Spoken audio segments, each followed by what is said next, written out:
metemos con los números de pobreza e indigencia para el primer semestre de este 2025. Ayer INDEC precisamente difundió los datos de la encuesta permanente de hogares y dentro de ella el informe de pobreza e indigencia. Primero algún parámetro nacional que me parece contextual, apunta que la pobreza llegó al país al poquito más del 31%, al 31.6%. Esta cifra representa una caída de más de 20 puntos en la comparación interanual, que es la forma correcta de hacer las comparaciones interanualmente, es decir, comparado con el primer semestre del 2024. Recuerden esta fecha. Y de todos modos también tuvo una baja de 6,5% respecto del segundo semestre del año pasado, es decir, el inmediatamente anterior del publicado. La indigencia, en tanto, fue de casi el 7%, 6,9%.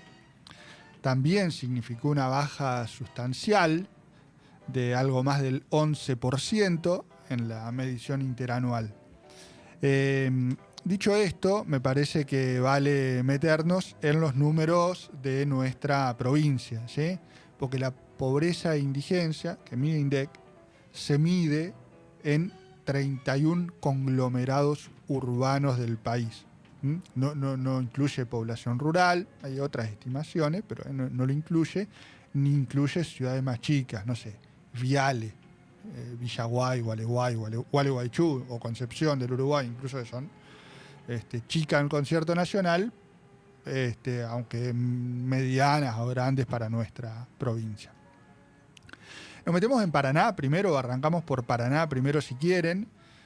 No mide solo la capital, sino que se mide lo que se denomina Gran Paraná, que incluye además a Colonia Avellaneda, Oro Verde, a Sauce Montrul y también a San Benito.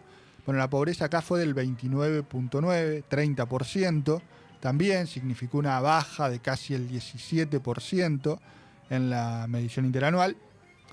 La indigencia, en tanto, fue del 6,1%, 6%. También una baja importante, un poquito más del 5,5%.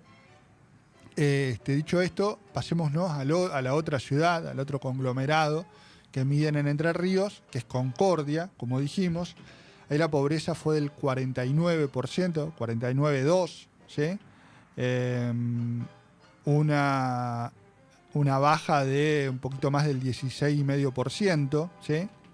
La indigencia, en tanto, es el doble, ¿no? Que en Paraná fue del 12,3%, y también significó una caída grosa, de un poquito más del 14%, el 14,1%.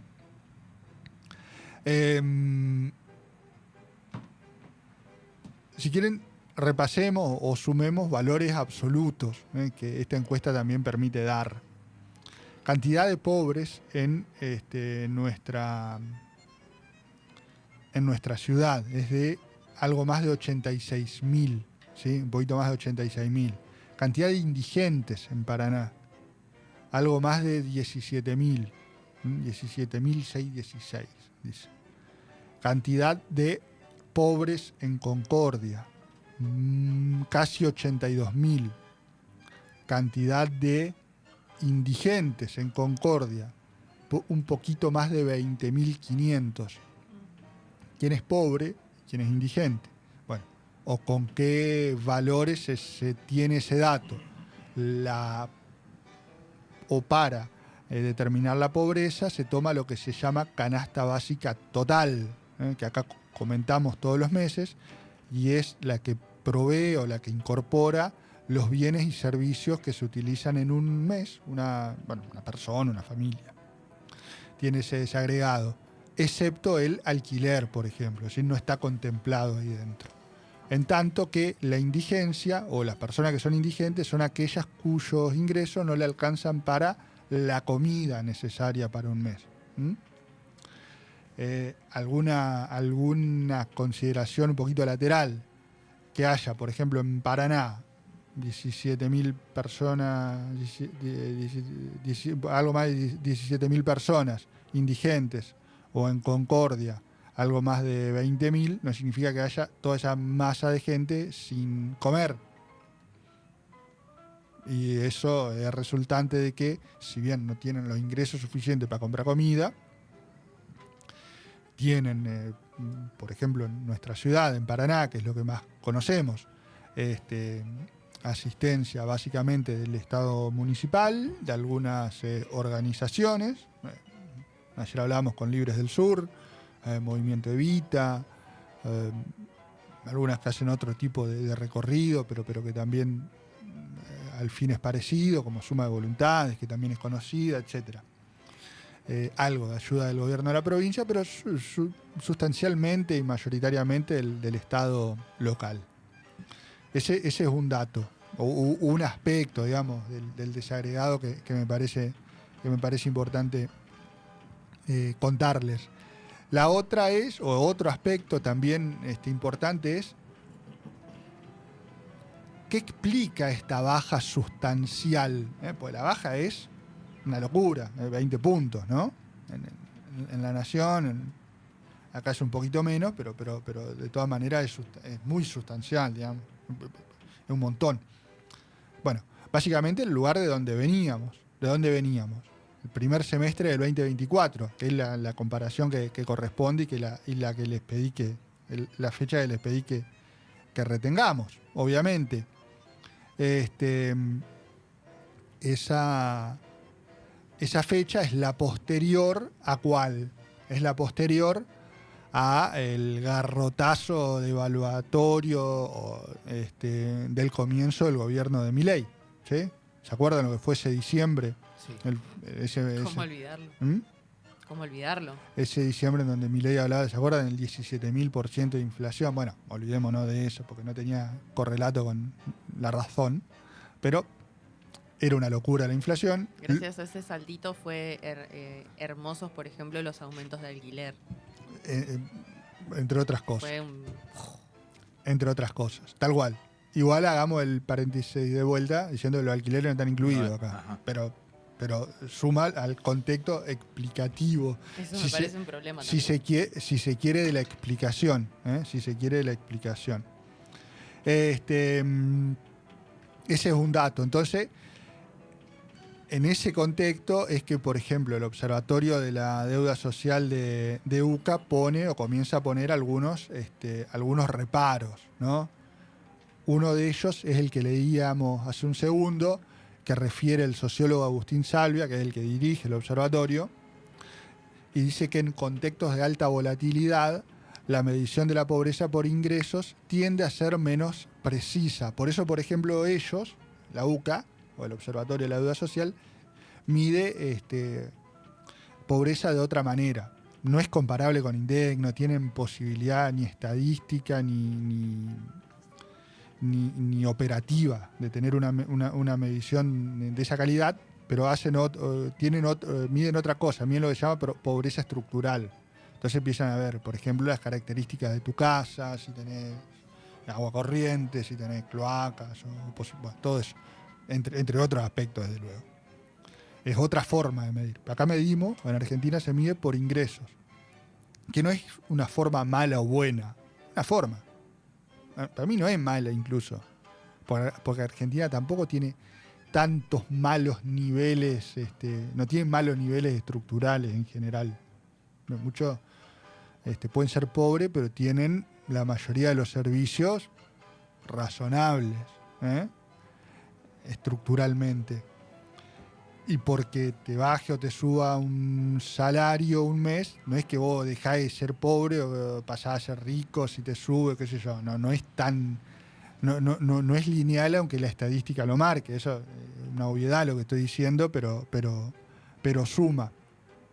Repito esto de UCA. En contexto de alta volatilidad, la medición de la pobreza por ingreso tiende a ser menos precisa. Y además agregó que estadísticamente hubo una reducción, pero la pobreza efectiva habría quedado más cerca del 35%, bueno, no del 31% que difunde INDEC, no es tan distinto. Y eso de vuelta es porque, por ejemplo, el primer trimestre del primer semestre del año pasado fue mucho más complicado y ya sobre el cierre del semestre fue más, más normal, digamos, más comparable con el primero de este año. Entonces uno o algunos de los parámetros a considerar en la comparación, la volatilidad y la inflación y los ingresos que por momentos superan a los incrementos de precio y por momentos no. Por ejemplo, en el primer semestre de este año hubo algunos meses donde superaba. Ahora bien, ni eso es global ni nada por el estilo, pero se contatan las cifras y se contata en esas canastas que nosotros acá veníamos contando todos los meses, que tenían, ¿se acuerdan? Crecimiento del 1,2, del 1,3, qué sé yo. Bueno, refiere a eso. Digo como elemento para entender este número que permite dar o permite acercarnos y permite mostrarnos estos valores que para algunos no tienen un correlato inmediato. Entonces, otra comparación también probable y que podría servir es no la comparación entonces con el primer semestre del año pasado, sino por ejemplo con el primer semestre del 23.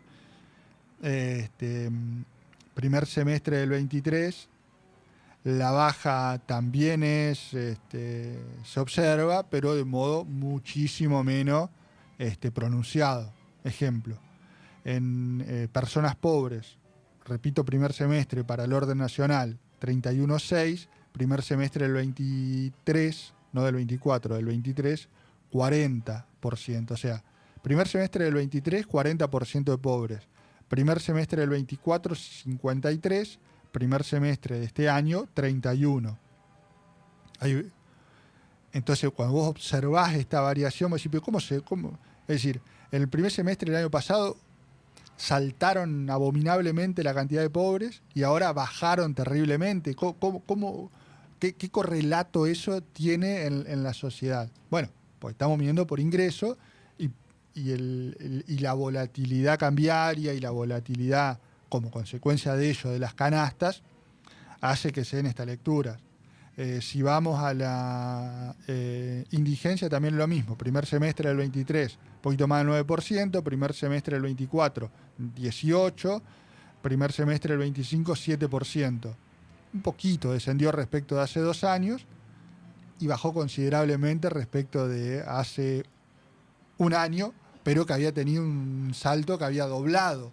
Entonces, cuando a principio del año pasado poníamos algún reparo en el sentido de decir, ¿se dobló la indigencia en el primer semestre de Milei? Sí, se dobló, pero en términos de ingresos. En términos de ingresos. Del mismo modo, ahora decimos, ¿se redujo en esta manera tan sustancial? Sí, en términos de ingresos. Pero eso no se corroboran en la línea en un sentido estructural. Bueno, estos aspectos que algunos de ellos incluso tienen alguna incidencia contradictoria, son los que tenemos que leer complementariamente a la hora de observar estos valores o de observar estos números. Uno último, y con esto cierro, para no extenderme tanto, es el de la ponderación de distintos elementos dentro de las canastas, tanto alimentaria como la canasta total. Hay desde hace algunos meses, más bien años, en INDEC, la necesidad de actualizar la ponderación de las canastas e incluso sacar algunos elementos, no sé, telefonía fija. Eso está aprobado, pero no se hace. Tener una canasta vieja, que es del 2012. Bueno, hay que actualizarla. Obvio que cuando vos la actualices, vas a tener un cambio también medio, un salto. Bueno, de vuelta vas a tener que leer esta aplicación. Y el otro elemento, que también es obvio y que hace a lo que siente en su billetera, en su cuenta bancaria cada uno de nosotros, el que mencionaba Flor. El aspecto del alquiler, leyes no leyes, digamos, mercado desregulado, todo lo demás, pero no impacta en esta cifra, no impacta en este número, no impacta en este informe. Bueno, otro elemento que también tiene que corroborarse, pero no para decir está mal esta medición, sino para sumarle estos otros elementos que facilitan, más que facilitan, que complican, pero que sin embargo colaboran a la lectura de los números que hacíamos al comienzo de este bloquecito y que tienen que ver con la pobreza y que tienen que ver con la indigencia, según INDEC y para los valores del primer semestre de este año.